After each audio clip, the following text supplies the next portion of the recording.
In 1982, the Soviets landed a probe on Venus. It survived just 127 minutes, long enough to snap a few blurry photos. Like these photos we can look at, but they lasted only maybe an hour or so, and so it doesn't seem possible any organism could be on the surface. It's just too hot. And maybe something else. This was hugely unnerving for these highly trained military personnel, and it was quite unlike anything they'd ever seen or experienced before. Decades later, a Russian scientist claimed those photos captured life. Strange, shifting shapes on the most hostile planet in the solar system. Most laughed it off. But with new missions targeting Venus again, one question is resurfacing. Did the Soviets fail, or did they miss something extraordinary? Examine, and we've looked at the atmosphere of Mars for signs of any life that might be there today. But Venus sounds like a crazy place to look for life. In 2012, Leonid Xanfomality, a veteran researcher from the Russian Academy of Sciences and contributor to the Soviet Venera program, drew attention to highlights after revisiting the images taken by the Venera 13 lander. In a peer-reviewed paper published in Solar System Research, he claimed to have found possible signs of biological activity in the probe's photographs of Venus's surface. Xanfomality pointed to three objects: a strange disc-shaped form, a segmented scorpion-like figure, and a flap that appeared to open and close between images. His conclusion was cautious but provocative. He believed these anomalies may represent living organisms adapted to Venus's extreme environment. These weren't random internet theories. Xanfomality was a respected voice in planetary science circles, and his claims were picked up by Russian state media, which reignited everyone's interest in long-archived Venera footage. Although the images were decades old and taken under harsh atmospheric conditions, his analysis posed a simple question. Had we overlooked something in the chaos of one of the most difficult landings humanity has ever achieved? At the time, the broader scientific community was quiet. However, his claims aroused the public's curiosity, and they gained even more relevance when another Venus-related announcement made global headlines in 2020. In 2020, a study led by British astronomer Jane Greaves brought Venus back into the scientific spotlight. Her team announced the potential detection of phosphine gas in Venus's upper atmosphere. And so we thought, let's look for phosphine. And why phosphine? Because phosphine is a signature of biospheres on the Earth. Now, on Earth, phosphine is a molecule that is associated with biological activity in oxygen-free environments. We know the molecule phosphine is a biomarker on Earth. Published in Nature Astronomy, the findings were based on spectral data from the James Clerk Maxwell Telescope. These findings were confirmed with follow-up observations using the ALMA Observatory in Chile. The reaction was immediate and worldwide. Phosphine in such concentrations shouldn't exist on Venus without a source. Since known geological and chemical processes on Venus couldn't account for it, the possibility of microbial life floating in the temperate cloud layers of the atmosphere was back on the table. What we did was we went out and used radio telescopes to see if we could detect the presence of the molecule phosphine in the atmosphere of Venus. Greaves and her team were careful not to overstate the discovery. She even clarified in the press interviews, "We are not saying there's life, only that something is producing phosphine, and we don't know what."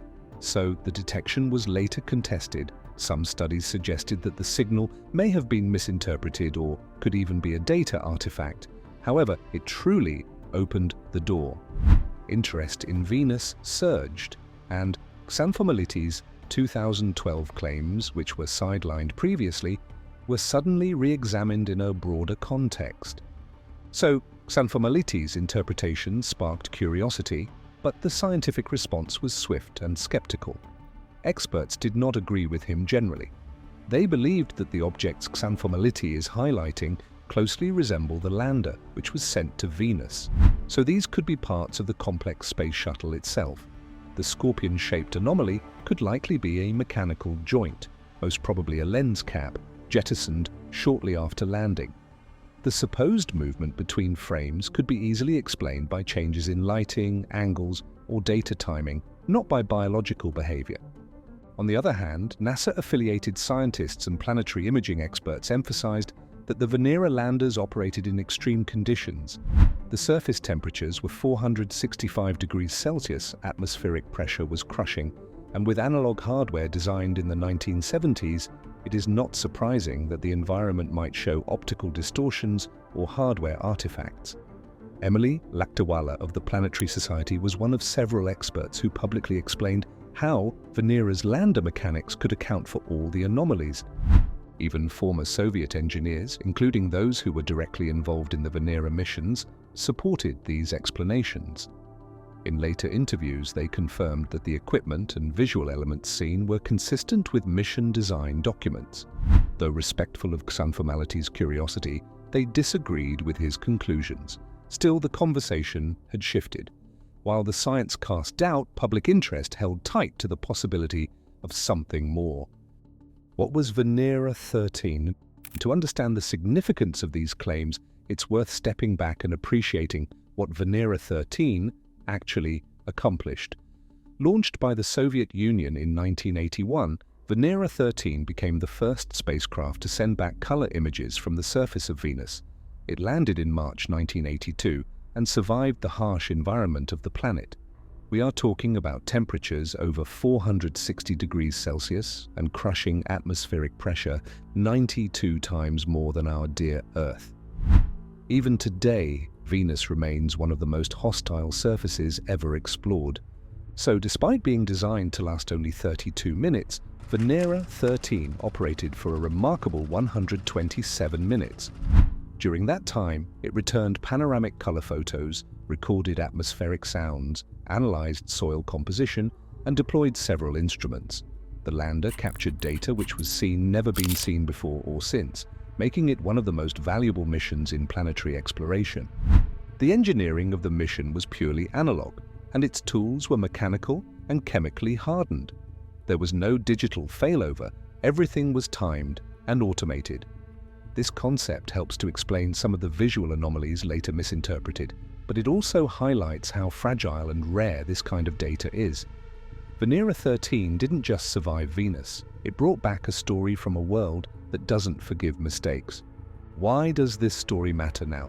The renewed debate over life on Venus, whether from Xanthomality's image analysis or the Phosphine controversy, has helped in sparking a larger reassessment of our relations with planetary exploration. For decades, Venus was largely ignored in favor of Mars and the outer planets. It was seen as too dangerous, too costly, and too hostile to justify return missions. However, those narratives are changing now. In recent years, both NASA and the European Space Agency have announced major new Venus missions. NASA plans to send the Da Vinci and Veritas missions to find out details about Venus that we never knew before.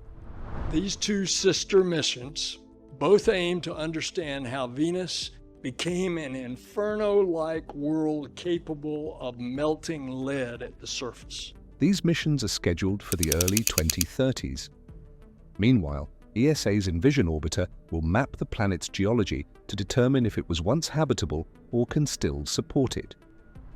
These missions won't revisit Xanthomality's claims directly, but they represent a broader truth. The data we already have might hold answers we weren't ready to understand at the time. What once looked like a failed mission may become a vital stepping stone toward answering some of the biggest questions in science. Not just, is there life out there, but how do we know when we've seen it? Venera 13 reminds us that the past isn't always finished. Sometimes it's just waiting for us to catch up. So, did the Soviets capture evidence of life on Venus? Most likely not. The scientific consensus strongly favors more mundane explanations.